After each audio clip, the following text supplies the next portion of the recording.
우리 총선할 때 어떤 당이 몇 프로를 얻을까? 뭐 다른 건 다 관심이 없고, 박근혜 대통령과 같이 하는 우리 공화당은 지금 현재로서는 12%다 이렇게 나온 거 보셨어요? 안 보셨어요? 봤어요? 못 봤어요? 그 어느 분이 막 기분 좋다고 저한테 막 전화를 하셨더라고. 그래서 여보세요, 우리가 15%라고 그랬는데 지금 12%밖에 안 되는데 뭐가 좋아 좋기는. 아니 이제 지금은 15%고 선거 때는 우리가 제1당이 된다 제가 말씀드렸죠. 그리고 또 지금 추위에 감기 안 걸리고 있는지 모르겠습니다만은 뭐라고 말씀드리긴 그런데, 거기에 공천해서 떨어질 사람들이 50%다 이렇게 나오더라고요. 제가 이미 얘기했거든요. 니들 좀 있으면 이제 공천 다 떨어질 거니까 공천 떨어지기 전에 오면 우리가 점수를 좀 주는데, 공천 때 와가지고 떨어질까봐 오면 그 다음에는 우리가 니네들 안 받는다 이놈들아, 정신 딱 똑바로 차리라는데 우리 얘기대로 지금 되고 있는 거 아시죠? 네. 그래서 여러분 추운데 고생 많이 하시는데 죄송하긴 해요. 그런데 제가 계속 얘기합니다. 지금 힘들다고 그러지 마시고, 어렵다고 그러지 마시고, 고통스럽다고 그러지 마시고, 우리의 희망찬 내일을 바라보면서 우리가 이제 좀 있으면 우리 청와대 들어가서 따뜻한 데서 할 거라니까. 저거 우리 땅이에요, 우리 땅. 저희가 우리 땅이 안 되면 우리 대한민국 망하는 거예요.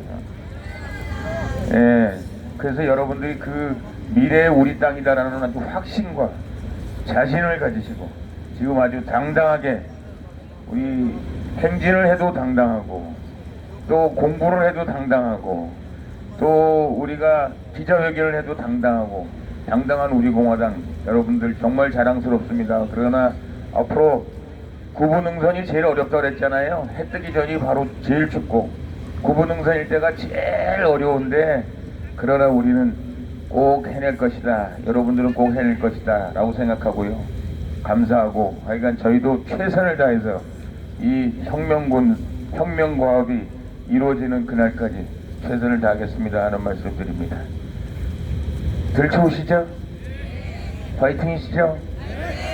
내일 거의가 500명 들어가거든요. 그런데 야, 우리 공화당이 하니까 내일 하는데 말이야, 10시에 하는데 500명이 들어가는데, 야, 우리 공화당이 하니까 국회가 매 터지는구나 이런 평가 받을 수 있도록 내일 많이 오실 거죠?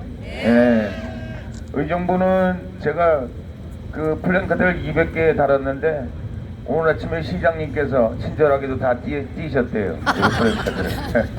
그래서 또 달고 있답니다. 누가 이기나 보자고요. 제가 200만 모인다고 이렇게 얘기했는데 100만 원 모일 수 있으시겠죠? 네. 믿어도 되겠습니까? 예.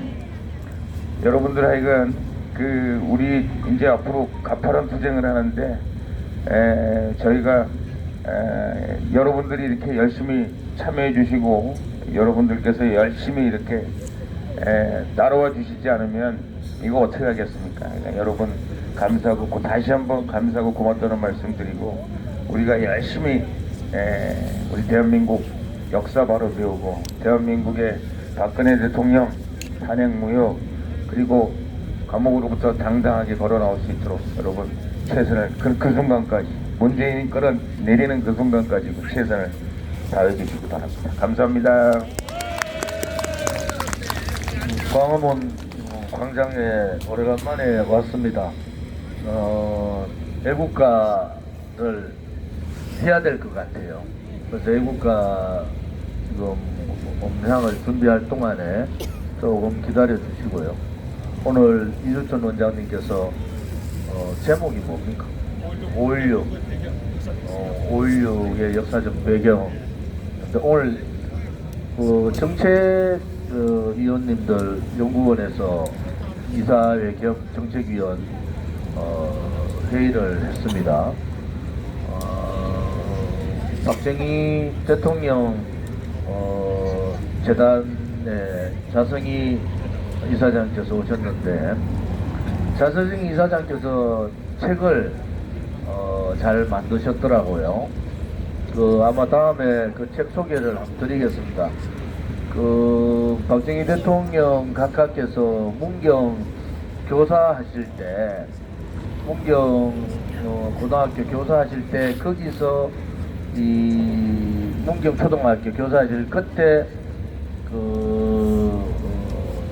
일본 철학에 대한 비판 그런 부분들을 확실하게 했는 그런 내용들이 그렇게 두꺼운 책이 아닌 책으로 준비를 하셨고 또 박정희 대통령의 재단에서 준비하고 있는 여러 가지 내용들이 있어서 한번 다음에 시간 되시면은 모셔서 한번 말씀을 한번 들어봤으면 좋겠습니다. 우리 공화당이 12월 날짜가 얼마 없고 또 우리가 지소미아 투쟁에 이어서 다음 주에는 공수처, 악법 중에 악법 공수처, 또 좌파 장기 집권 업무, 독재입니다. 장기 집권 업무인 연동형 비례대표제 이 부분에 대한 저항 투쟁을 이제 여의도에서 하겠습니다. 지금 좌파들은 아무튼 자유한국당도 저랑 국회의원을 같이 했는데 미디어법 할 때 좌파들이 완전히 국회를 에워싸고 본회의장에 밧줄 타고 막 내려왔어요. 그때 차명진 의원이 계단에서 야당 당직자한테 업어치기 당해서 팔을 부러지고, 제가 민주당의 서가모니 그 허리우드 액션 걸려가지고 벌금 먹었잖아요. 벌금 50만원, 80만원인데 50만원 제가 벌금 먹었는데 그거 다 허리우드 액션이다. 왜 민주당은 저렇게 미디어법 하나 가지고 저렇게 저항을 하시고, 또 하나는 테러방지법, 지금 제가 그 당시에 원내 수석이었거든요. 협상 당사자가 저잖아요. 테러방지법을 막는 척 하면서 필리버스터를 7박 8일을 했어요. 필리버스터는 5분이라도 국회 본회의장 마이크를 놓지 않고 한 사람이 나와서 5시간, 6시간씩 계속 떠드는 겁니다. 책 갖다 놓고 계속 읽고. 그런데 결국은 그게 테러방지법을 막기 위한 게 아니었다는 거예요. 그게 뭐냐? 사이버 테러방지법을 동시에 올렸는데, 테러방지법은 어차피 중동 테러에 대한 이 국제적 테러 단체에 대한 저항, 이 테러를 막는 거고요. 문제는 사이버 테러 방지법을 막기 위해서 그 법을 올린 겁니다. 그래서 사이버 테러 방지법 뭘 했느냐? 지금 생각하면은 이 거짓 선동 조작 업무, 또 이 대통령 선거, 이때 북한에 있는 사이버 전사 2만 명, 3만 명, 또 드루킹과 같은 거짓 언론, 거짓 조작 사람들이 이 우리나라의 SNS를 장악하고 그런 유튜브, 그런 방송들을 장악하기 위해서, 댓글 공작을 하기 위해서 사이버 테러 방지법을 막았어요. 이놈의 자유한국당은 정말 뭐 그런 액션도 없어요. 아무튼 아니, 필리버스터는 국회 법으로 정해져 있는 겁니다. 선진화법에서 할 수 있는 유일한 방법이 국회를 필리버스터를 통해서 국민들한테 지금 이 공수처법이나 연동형 비례대표제가 위험하다고 해야 되는데, 그 준비를 해야 될 사람은 당대표는 청와대 옆에서 단식하고 있고, 원내대표는 미국 가가지고 여러분 방위비가 내년도 예산이 아니에요. 지금 방위비 협상하는 게 몇 년도에 적용되는지 아십니까? 2021년도 겁니다. 2021년도 거.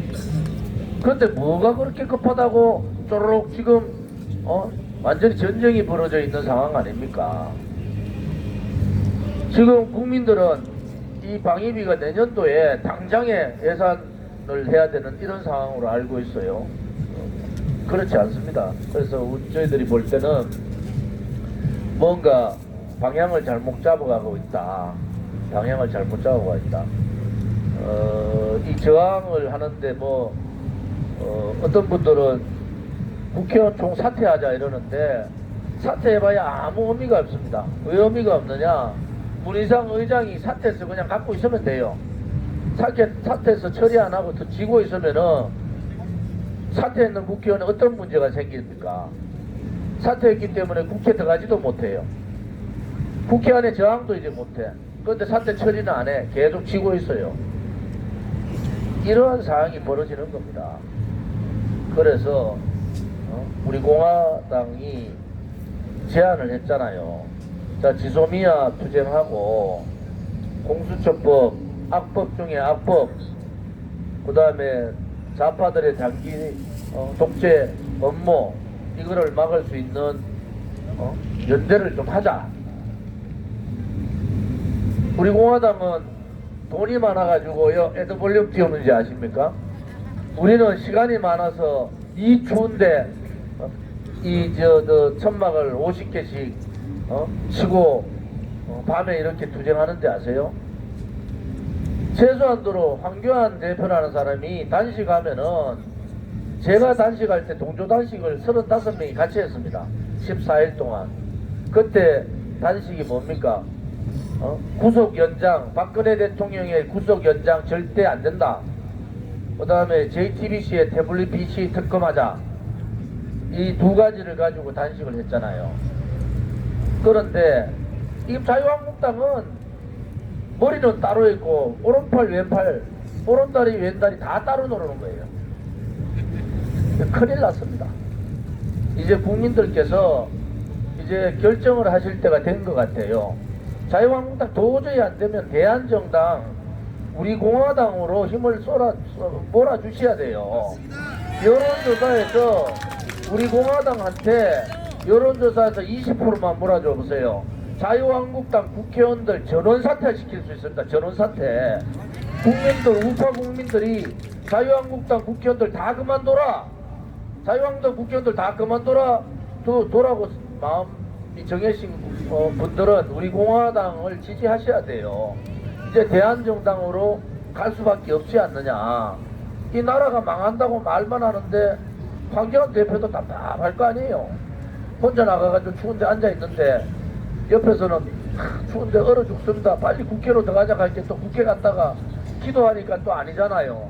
하나님께서 나를 죽이겠나. 다시 나왔어요.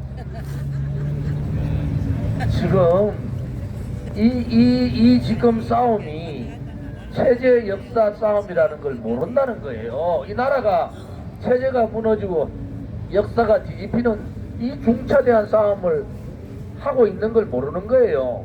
우리 공화당만 지금 여기 있어가지고 저 수백 명이 지금 나와가지고 지금 광화문 투쟁하고 있는 거 아닙니까? 오늘 그 일전 원장님 전략 정책연구원 회의를 마치고 오셨는데 너무 오래 하지 마시라고 가끔 가다가 3,000% 자꾸 빠져서 오늘은 3,000% 빠지기 전에 고향이 그 근방이시 허평한 장모님이 빠지기 전에 빨리 참아주기를 바랍니다. 우리 공화당이 지소미아라는 절대절명의 위기에서 우리가 할 수 있는 미국 대사관 앞에서 외교부에서 국방부에서 우리가 할 수 있는 의사표현을 하고 이 의사표현의 뜻이 뭡니까? 문재인 마음대로 하겠지. 단지 하나 지소미아 폐기로 인해 가지고 우리가 공격을 받아서 문제가 생기면은 그때는 어떻게 되겠어요? 문재인은 여적죄 아니라 여적죄뿐만이 아니고 반역자가 되는 겁니다. 여러분 아시겠죠? 우리가 이 투쟁하는 이유는 그런 상황이 되면 당신은 반역자고 여적죄다. 나라를 팔아먹은 거다. 이렇게 얘기하는 거예요. 그래서 힘들더라도 이 투쟁을 하는 겁니다. 국민들한테 전달해야 될 거 아닙니까? 국민이 이렇게 추운데 나와가지고 지소미아 파기하면 안 된다고 이렇게 얘기를 하는데 파기했어. 자, 주한미군 꼴 보기 싫어. 1개 여단, 기갑사단 일단 빼겠다. 또 뺐어. 연평도 쟤들이 넘어와가지고 연평도 공격했어. 못 막아. 그럼 누가 책임져야 돼요? 문재인이 책임져야 되는 거예요. 문재인이 책임이 뭐예요? 정권을 그만두더라도 그 다음에도 문재인이 책임지도록 해야 되는 거 아니겠어요? 애국가가 준비가 된 것 같습니다. 자, 다들 일어나시기 바랍니다.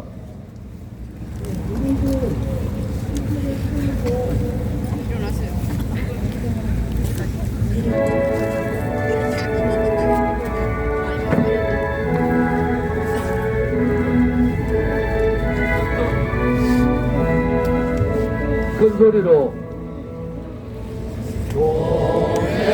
동해물과 백두산이 마르고 닳도록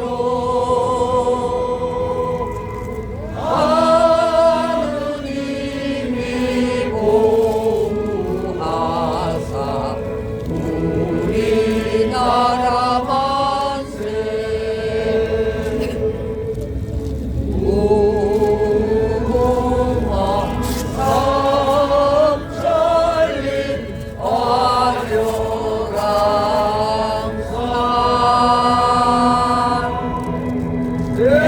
대한 사람 대하르고 이리 도전하세 남산 위에 저소나무 철갑을 도는듯 바람 소리 울려나는 우리 이상일세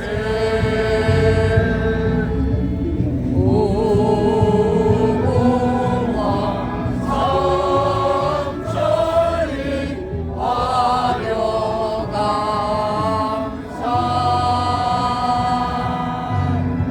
대한 사람 대하르고 이리 도전하세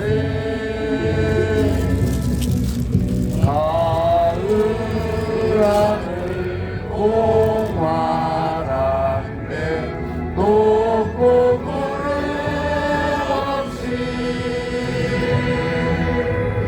밝은 달은 우리 가슴 일편 단심일세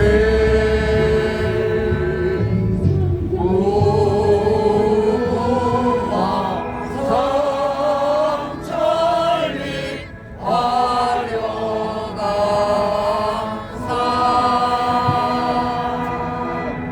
대한 사람 대하늘로 길이 보존하세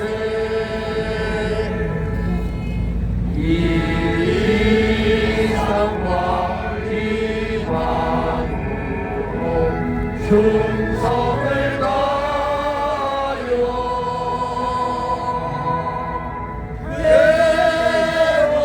외로우나 즐거우나 나라 사랑하세 무궁화 삼천리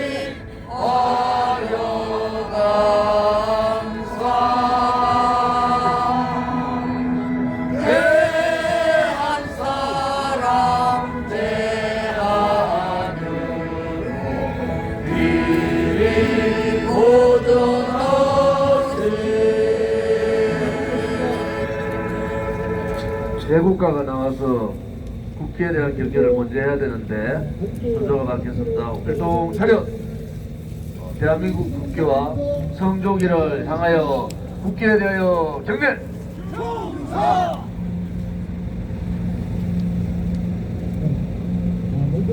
바로 다음은 국가를 지키기 위해서 희생하신 중국 선열과 2017년 3월 10일 박근혜 대통령의 불법 탄핵에 저항하시다 돌아가신 5분에 대한 묵념이 있겠습니다. 일동 묵념.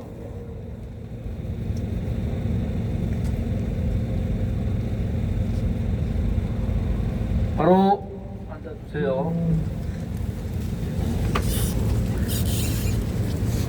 그 무슨 그 받지도 않는 외교부에 받지도 않는 서류 들고 진행해야 될 사람이 이제 한 명도 안 오고 극하고 앉았는데 큰일 났다. 안 받으면 안 받는 대로 째보고 오지. 뭐 안 받는 걸 극하고 있어. 자 여러분 이주천 원장님한테 오늘 팟캐스트 주인공으로 단골 이 연사십니다. 우리 이주천 원장님 말씀을 좀 들어보기 전에 그래도 바깥에 있으면 좀 추우시지 않습니까? 괜찮아요? 그래. 뭐 괜찮으시면 좋을 대로 하세요. 우리 현평한 우리 사령관님 그 감기가 잔뜩 들어서 뭐 나이는 못 속이는 겁니까? 그러니까 힘드시고요. 아무튼 오늘부터 지소미아 어제부터죠.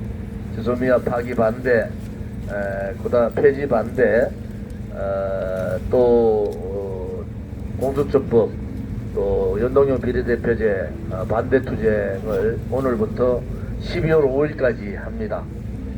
장소는 광화문에서 여의도를 왔다 갔다 하면서 하겠습니다. 오늘 연사신 이주천 원장님의 팟캐스트를 시작합니다 하면 소리가 터지도록 하셔야 됩니다. 환영해. 자, 팟캐스트를 시작하겠습니다. 네, 반갑습니다. 오늘 날씨가 추운데 제가 하여튼 7시 30분 이제 끝내겠습니다. 7시 정도 해서. 네, 하여튼 25분 30분 끝내고요. 오늘 주제는 제가 좀 곰곰이 좀 생각을 해봤는데 뭐 여러 가지 현안 문제도 있고 한데 지난번 우리가 11월 14일 박정희 대통령 생가를 갔지 않습니까? 그래서 이제 좀 그 전에 돌아가서 왜 이분이 5.16을 일으켜야만 했던가 그런 5.16 군사혁명의 그 배경, 역사적인 배경하고 그런 점에서 좀 말씀을 드리고 오늘 제가 다 말씀을 1부, 2부, 두 번째 나눠서 특히 이제 이승만 정권이 후반기 6.25 이후의 이 생활상이라든가 정치 경제 이런 점에 대해서 좀 말씀을 드리고 그 다음에 장면 정부에서 한 2차례 걸쳐서 말씀을 드릴까 그런 생각하게 됩니다. 그래서 날씨가 추워서 길게 이야기할 수 없고 내일 10시에 또 가야 되니까 짧게 하고 그렇게 하고 그렇게 한 20분 정도 해가지고 빨리 끝낼 것 같습니다. 이제 그 6.25 전쟁 끝나고 나가지고 뭐 여기 젊으신 나이 많으신 분들은 뭐 아시겠지만 50년대 어떤 6.25 끝나고 나서 사회적 풍경이라는 게 제가 이제 부산에 있으면서 전철을 타고 가면은 다리가 잘라진 줄 알죠. 애꾸는 상위군인들이 그렇게 많아요. 그래서 길거리 가면은 다리 잘린 분들이 쩌끄덕 하면서 전차 타고 길거리 다니는 것이 일반적인 풍경입니다. 그리고 개들이 얼마나 돌아다닙니까? 똥개들이.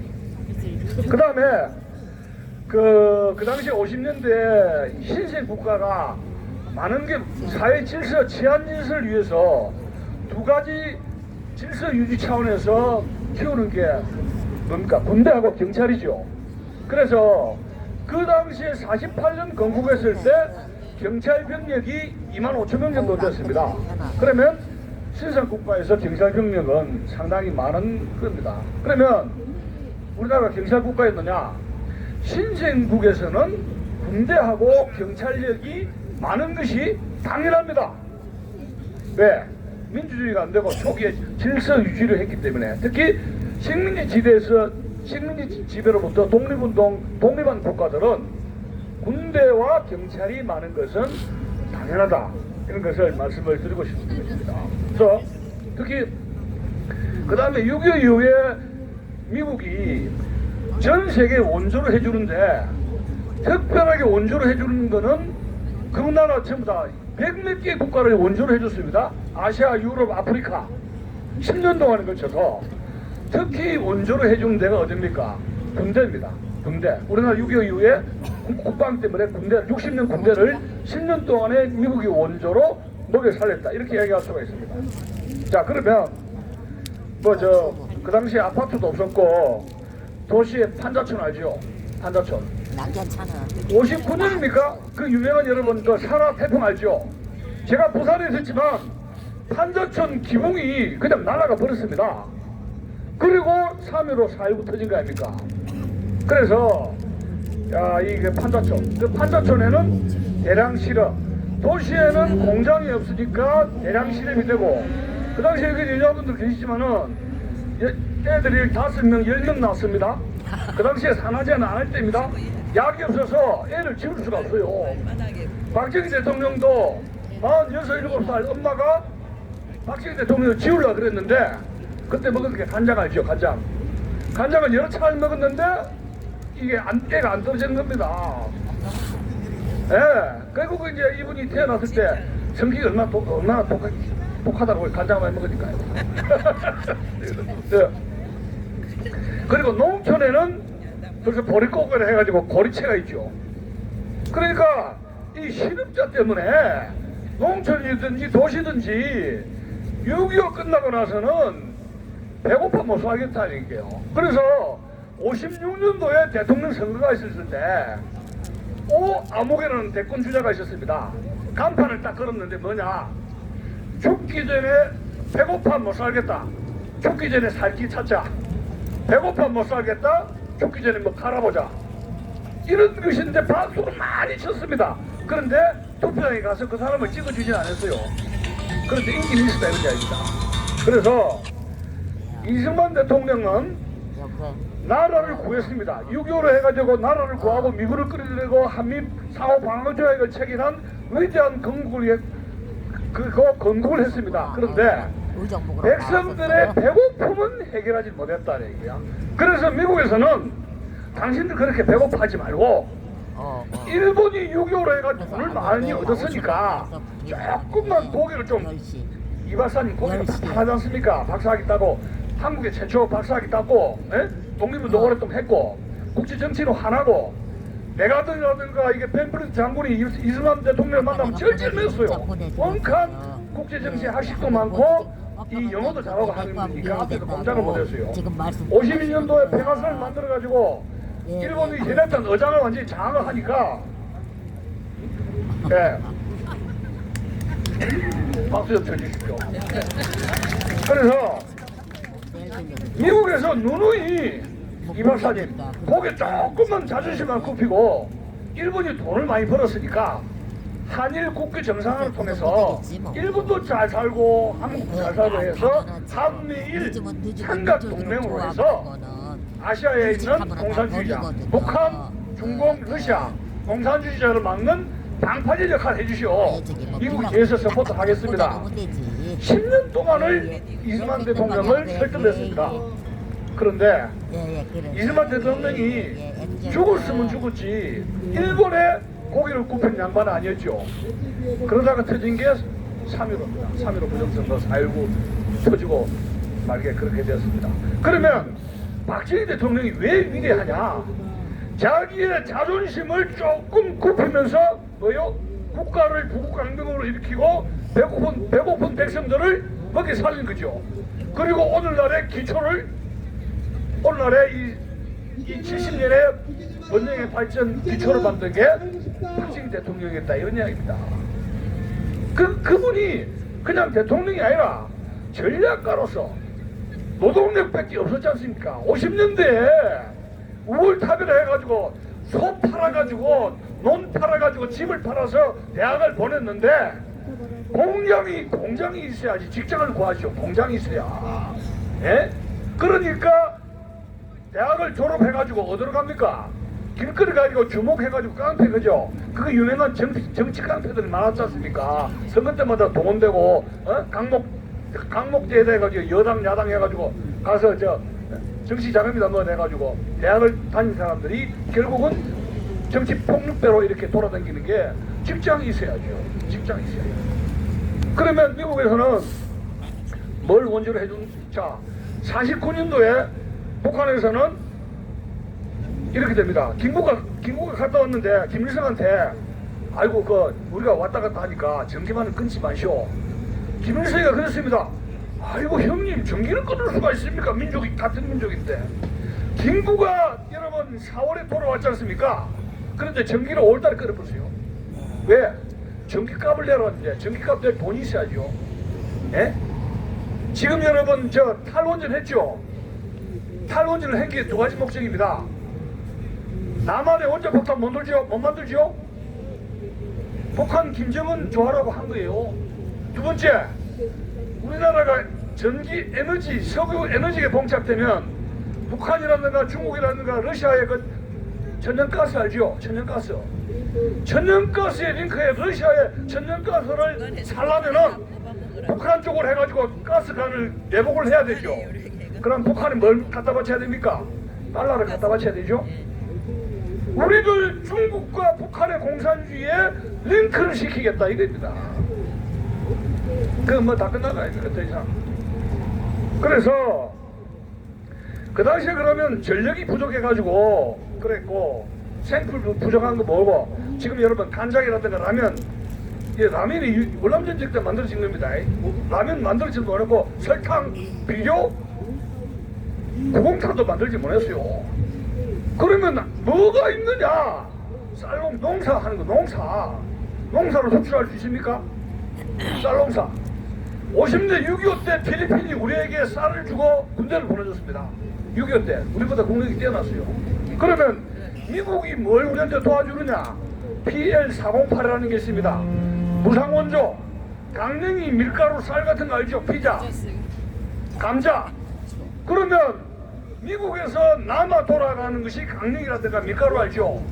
여러분 알다시피 저희 어머니가 게를 하는데 영도에 가가지고 남대문 시장에 가면은 게를 하면은 저를 데리고 갑니다. 그 중국 짜장면 집에 가면 짬뽕 한 그릇 먹으면 제가 그 맛을 아직도 잊을 수가 없어요. 짜장면 짬뽕 어머님한테 게 했을 때 가서 얻어 먹으면 그날 기분 짱입니다. 그런데 50년 60년대에 중국이 왜 이렇게 짜장면집이 많은가 저는 그때 어렸을 때 몰랐습니다. 그런데 학자가 돼 공부를 하다 보니까 미국이 이승만 정부에게 원조를 줬는데 그냥 PLO 48 480이라 해가지고 밀가루 강냉이를 공짜로 준 거예요. 그걸로 국가의 예산의 원조 퍼센티지가 30% 40%였다 얘기야. 그러니까 중국 짱깨들한테 이거 원조를 밀가루 팔아먹으니까 그 사람들이 뭐예요? 중국집이 승업을 한 겁니다. 자, 그런데 이승만 대통령이 왜 몰락을 했느냐? 장기 집권을 하게 되는데 이승만 대통령을 건국 시절에 가장 서포트를 하고 큰 공을 세운 사람 3인방이 있습니다. 신익희, 그 다음에 누굽니까? 조병호, 그죠? 그 다음에 장택상입니다. 이 세 사람은 다 독립운동가고 유학을 했고 또 중경이라든가 이런데 반공 인사들입니다.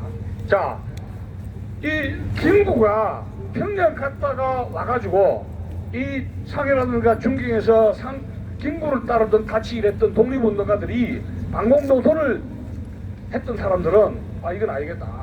네? 공산주의가 이건 안 돼. 해서 김구 노선을 떨어져 나가고 이승만을 도와줬던 대표적인 인물이 신익희라는 인물을 여러분 알지 않습니까? 1956년에 죽게 되는데 30만 명의 서울 시민들이 이승만 장기 집권의 염증을 느껴가지고 야당에 돌아가지고 백사장이 모여가지고 한강 백사장에서 모인 게 30만 명인지 100만 명인지 해가지고 그 웅변을 했는데 결국 이 사람이 술을 좀 좋아했는지 혈관이 터져가지고 결국은 대선 중에 죽어버린 게 1956년입니다. 이 신익희 선생은 독립운동을 했고 단정을 지지했고 이승만을 지지했으며 국회의장을 했죠. 그렇게 했는데 결국은 김성수 씨하고 보니까 이승만 대통령이 성격이 조금 좀 이제 이런 게 있어. 공부를 많이 했기 때문에 한자도 많이 하고 공부를 많이 했기 때문에 좀 거만하지 않습니까? 이게 친화력이 부족해요. 너희들 내 따르면 되지. 당신들 따르라 해서 일방적으로 지시를 좀 하는 그런 좀 스타일 있지 않습니까? 그래서 어쨌든 간에 신익희가 떨어져 나가고 그러면서 이제 야당이 그런저런 해가 막 복잡하니까 말씀드릴 수는 없지만은 자기를 지지했던 한 오른팔이 신익희가 국회의장 하면서 도와줬는데 결국은 이제 그 김성수 쪽이라든가 이런 지주계급들을 배제를 하면서 야당이 만들어지고 그래서 이제 이승만 대통령은 6.25 이후에 조직이 부족하니까 자유당을 만들게 되고 자유당 때 이제 이 야당의 여러 시민당이라든가 여러 군수정당들이 난립을 하게 됐던 것이죠. 근데 또 그 당시에 이승만 대통령을 미군정 시절에 그리고 건국되면서 이 신익희 이상으로 오른팔, 이승만의 오른팔이라고 할 수 있었던 인물이 있습니다. 조병옥 씨라고요. 결국 이 사람도 야당으로 돌아섰는데 뭐 어차피 이 사람은 또 여기 제가 미국에 유학을 갔고 콜롬비아 대학에 있고 경제학 박사고 형사단이 이제 그 조직도 했고 또 가장 중요한 거는 미군정 시절에 경무국장, 경찰청장으로 해가지고 전국의 경찰을 관리하는 총수였습니다. 그러면서 이제 그 철저하게 그 반공주의자였죠. 그리고 이분이 크게 기여를 한 것이 하지하고 김구가 스트라이크를 해가지고 전국에 총파업을 일으켰습니다. 그래서 하지가 김구를 쳐넣으려 했는데 결국 이제 그 하지를 달래가지고 김구하고 하지하고의 관계를 무마시킨 게 조병옥 씨였습니다. 근데 여기에서 조병옥 씨는 그 당시에 여러분 경찰이 2,500만 굉장히 많았습니다. 제가 어린 시절에 국민학교 다니기 전인 이야기입니다. 3.15 전에 길가에 가면은 경찰이 옵니다. 그 경찰은 말을 타고 있죠. 기마경찰 알죠? 일본 경찰을 모방한 기마경찰. 지금은 여러분 여기 기마경찰 없지 않습니까? 아스팔트가 없는데 한 100m, 200m에서 경찰이 오는 소리를 알 수가 있습니다. 따가닥. 그럼 우리 오늘 5살이 와 경찰이다. 오줌이 짤싹 나와요. 왜냐? 그 말이 보면 좀 말이 멋진데 그 경찰은 뭘 차고 있습니까? 칼에다가 권총을 차고 있다는 이야기예요. 그 다음에 곤봉. 그다음 말이 오면 경찰이 오면요 다 도망갑니다. 굉장히 거지가 있고 무서워요. 대모 어림도 없습니다. 그리고 이 경찰들은 문제가 생길 때 이렇게 해서 어떻게 호공을 직발할 수 있는 그 권한이 있습니다. 난리식이면 호공을 쏠 수 있는 권한을 갖고 있어요. 이 경찰들이. 그래서 이 경찰을 굉장히 무서워했었는데 하여튼 그 경찰총장인데 이 조병옥 씨가 그 경찰에는 일본에서 복무했던 일제시대 소위 지금 여기 말하면 친일경찰 일본 때 맞벌이 하기 위해서 있었던 일본 때 경찰들이 그대로 경찰의 이제 그걸 직책을 가지고 있었습니다. 근데 그 일본 시대 경찰을 그대로 채용한 조병옥 씨가 이유는 뭐냐면은 이겁니다. 지금 우리나라의 주적은 국내외 북한하고 국내의 공산주의자 간첩이죠. 외계인들, 남로당원들. 이것이 1차적으로 이걸 잡아내야 된다. 그런데 이 리스트라든가 어디 가서 어디 숨어 있는가를 아지트가 어디고 돌아가면서 이걸 체포할 수 있는 리스트라든가 그 흔적을 맡을 수 있는 전문가는 누구냐? 일본 일제시대 때 일했던 경찰밖에 없어요. 지금 여러분 간첩이 우글우글한데 이 간첩 잡는 사람 다 어디 갔습니까? 안기부에 있죠. 안기부를 샷다운 시키면 국가부 한번 없애라 하면 뭐예요? 이거 경찰 간첩 못 잡는 거 아닙니까? 그래서 조병옥 씨는 이런 겁니다. 일본 제국주의는 과거의 적이다. 그런데 현재 지금 주적은 뭐냐? 남로당이고 종북세력이고 남한의 간첩들이고 북한의 공산주의자들이다. 이걸 인식을 한 거예요. 그래서 이승만 박사가 반공주의자니까 흔쾌히 건국을 도와가지고 이제 국내에 있는 이제 조병옥 씨가 기여한 게 뭡니까? 4.3 제주 반란 사건 알죠? 거기 직접 가가지고 이걸 진압을 했죠. 요수 반란 사건에서 국내의 종북 간첩망들, 예? 그 당시에는 종북이라는 말을 쓸 수는 없어요. 무장을 해가지고 알죠? 당노당원들 무장을 해가지고 항상 반란을 할 수 있는 것이 조선 경비대라든가 국군이라든가 이런 데에 무장을 해가지고 반란을 일으킬 수 있는 소지가 있었던 인물들을 있었던 그 6.25 전에 그런 그 인물들이 많이 있었죠. 그래서 그런 조배우 씨가 이승만 정권 초기에 굉장히 건국에 기여를 했는데 결국은 이승만 박사로부터 돌아서게 됩니다. 왜냐하면 뭐 6.25 끝나고 나가지고 발췌 개헌이라든가 여러 가지 협업하면서 직선제하면서 이승만 대통령이 이제 장기 집권에 했던 그런 거를 했지 않습니까? 막 거기에서 이제 염증을 또 느끼고 자기 자신한테 이제 고난을 부여를 안 해주니까 실망을 느꼈죠. 그 다음에 또 이제 또 세 번째 인물인데 대구 경북 출신입니다. 장택상입니다. 이분은 건국이 되면서 어떠냐면은 근종시하고 건국 초기에 경찰청장, 미군정시의 수도 경찰청장이에요. 수도권에 치안을 유지를 해가지고 그 방공인사인데 수도권에 있는 이 무장 공비들이라든가 또는 그 종북들 말하는 그 남로당원들 이 남당들을 체포를 하기 위해서 굉장히 노력을 했던 인물입니다. 그래서 이분은 이제 영국의 이제 에든버러 대학에 유학을 했고 했는데 참 이게 가장 파란만장한 게 장택상 씨인데 초기 이제 외무부 장관도 하고 국회 부의장 한때는 뭐 6.25 때 국무총리를 하면서 이승만 박사의 장기 집권을 유도할 수 있는 그 헌법 개정도 통과시킨 이런 인물이었는데 이기붕 씨가 그 당시 대통령 나중에 언제 처음에는 이제 이승만 박사 그 비서까지 했지 않습니까? 여러 가지 이제 그 견제를 하면서 자유당에서 떨어지 나오고 그러면서 이제 이승만 자유당 세력과 이제 대립을 하게 되면서 이제 떠나게 되었던 거죠. 근데 재미난 게 장택상 씨는 5.16이 터지면서 반박정희 세력이 됩니다. 그리고 재미난 거는 이제 김영삼 씨 그때 서울대 철학과에 있었지 않습니까? 방학 때 풀려가지고 선거를 갖다가 용돈 좀 주면서 선거운동도 하니까 비서로 채용했고 한때는 또 김대중을 대변인으로 기용했습니다. 그러니까 장택상 씨는 이승만 박사의 건국 초기도 도왔지만은 김영삼, 김대중을 키운 막 그런 인물이었습니다. 그런데 제가 이제 아쉽게 생각하는 것이 이승만 대통령이 저렇게 장기 집권을 하지 못할 바야 신익희든지 장택상이든지 그 다음에 조병옥 이런 분들은 어떤 식으로든지 또 중용을 했어야 되지 않는가, 한 번은 대통령을 할 수 있었던 인물이 아닌가 막 그런 생각을 하게 됩니다. 그 다음에 이제 정리를 좀 하게 되면은 이기붕 씨가 이제 이야기를 좀 말씀드리고 싶은데 이제 나폴레옹이 센트헬레나 선배가 이런 말을 했습니다. 많은 근거를 남겼는데 남자는 세계를 지배한다. 그런데 그 남자를 지배하는 것은 누구예요? 여자. 그래서 이 나폴레옹이 죽을 때 무슨 말 세 가지 중요한 말을 했습니다. 조세핀 알죠? 조세핀.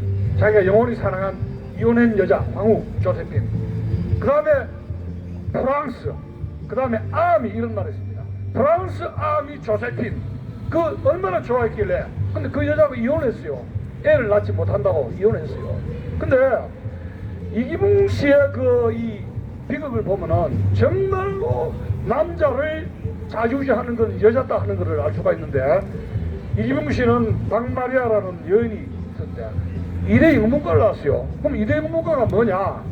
자, 미군정 시절에는 영어를 잘하는 통역 장교들이 그게 굉장히 완장을 차고 굉장히 전행은 아니지만 굉장히 세력을 넓혔지 않습니까? 영어를 잘하니까 통역 장교들이라 그럽니다. 그리고 여자들은 그 당시 50년대 60년대는 미군이 있을 때 일본도 마찬가지지만은 일본에는 기모노 있고 우리는 기생이라면 옛날에 이제 50년대 60년대까지 기생이 있었다 그래요.